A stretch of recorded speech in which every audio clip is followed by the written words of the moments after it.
Good morning, good afternoon और good evening. Hey guys, आपने पाई के बारे में तो बहुत सुना होगा, इससे जुड़े सवाल भी लगाए होंगे। पर क्या आपने कभी ये सोचा है कि ये पाई आखिर आया कहाँ से?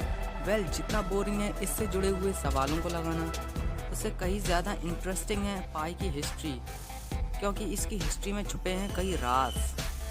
इसकी शुरुआत होती है इजिप्ट से।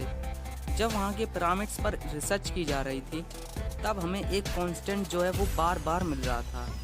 रिसर्चर्स ने उस कांस्टेंट को ग्रीक वर्ड के 16वें लेटर से नवाजा, जो कि था पाई।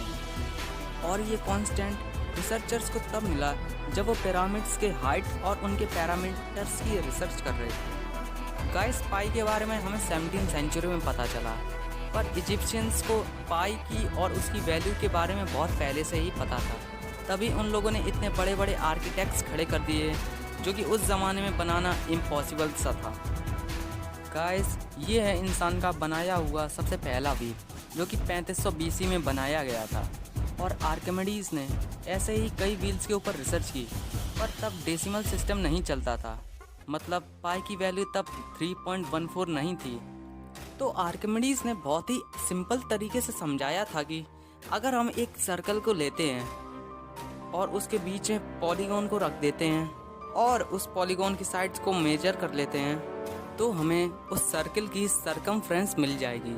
पर उस सर्कल की सरकमफ्रेंस में बहुत ही ज़्यादा अनसर्टेनिटी होगी, जिसको कम करने के लिए हमें उस पॉलीगॉन की साइड को बढ़ाना पड़ेगा। और जिन्हें नहीं पता अनसर्टेनिटी का मतलब क्या होता है, मैं उन्हें बताना चाहूँगा कि रियल वैल्यू और मेजर्ड वैल्यू, इन दोनों के बीच में जो आने वाला डिफरेंस है, उसे ही हम अनसर्टेनिटी कहते हैं। अब बात करते हैं आखिर पाई की वैल्यू निकाले कैसे। सो गाइस, ये बहुत ही सिंपल है। इसके लिए आपको दो चीज़ें चाहिए होंगी।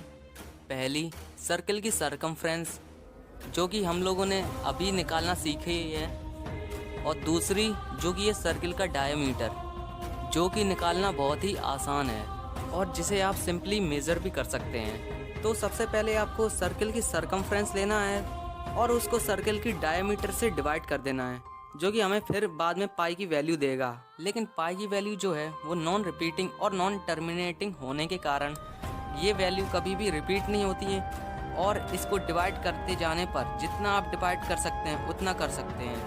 लुडोल्फ एक जर्मन साइंटिस्ट थे, जिन्होंने अपनी पूरी लाइफ बस पाई की 35 वैल्यू कैलकुलेट करने में निकाल दी।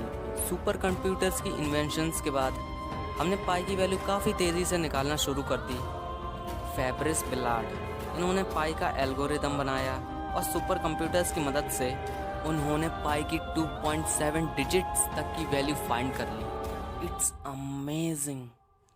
गाइस, पाई कोई इमेजिनरी कंसेप्ट नहीं है, ये हमारी दुनिया में एग्जिस्ट करता है, पर क्यों करता है ये किसी को नहीं मालूम। सो गाइस, क्या आप ये जानते हैं कि पाई डे कब मनाया जाता है? इसका आंसर इसी की वैल्यू में छुपा है, और मेरा दिल बहुत बड़ा है, इसलिए मैं आपको कुछ टाइम देना चाहूँगा आंसर निकालने के लिए।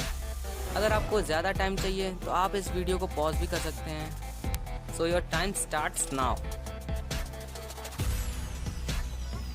तो चलिए पाई की वैल्यू पे एक बार नज़र डालते हैं, जो कि है 3.14159।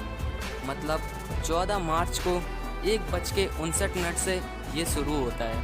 और इतना ही नहीं, एल्बर्ट आइंस्टाइन का जन्म और स्टीफन हॉकिंग्स का देहांत वो पाई डे के दिन ही हुआ था। अब ये बात हो गई पाई की हिस्ट्री के बारे में। अब गाइस, बात करते हैं आखिर क्यों इतने बड़े बड़े साइंटिस्ट, मैथमेटिशियंस पाई की वैल्यू निकालने में लगे हैं। आखिर क्यों लुडोल्फ ने अपनी पूरी लाइफ निकाल दी पाई की सिर्फ 35 वैल्यू कैलकुलेट करने में। और आखिर क्यों हमारे सुपर कंप्यूटर्स ने पाई की 2.7 ट्रिलियन डिजिट तक की वैल्यू फाइंड कर ली। आखिर क्या रीज़न रहा होगा इसके पीछे? क्योंकि गाइस, पाई का यूज़ कई जगहों पर होता है, और कई जगहों का मतलब एरिया ऑफ सर्कल या फिर वॉल्यूम ऑफ स्फीयर निकालना नहीं है। मेरा मतलब है पाई का यूज़ बहुत ही मैसिव तरीके से किया जाता है, जैसे कि एयरप्लेन्स और एयरक्राफ्ट्स को डिज़ाइन करने में, और सन के अराउंड जो प्लैनेट्स रिवॉल्व करते हैं, और रिवॉल्व करने के दौरान जो पाथ वो कवर करते हैं, उस पाथ को मेजर करने के लिए हमें पाई का यूज़ करना पड़ता है। और तो और हमारे स्पेस की सरकमफ्रेंस निकालने के लिए पाई की सिर्फ 39 डिजिट्स का यूज़ किया गया था। और जिसमें सिर्फ एक हाइड्रोजन एटम जितना अनसर्टेनिटी थी। और ऐसे ही स्पेस की बहुत सी इक्वेशन सॉल्व करने के लिए हमें पाई का यूज़ करना पड़ता है। वेल ये था पाई के बारे में सब कुछ।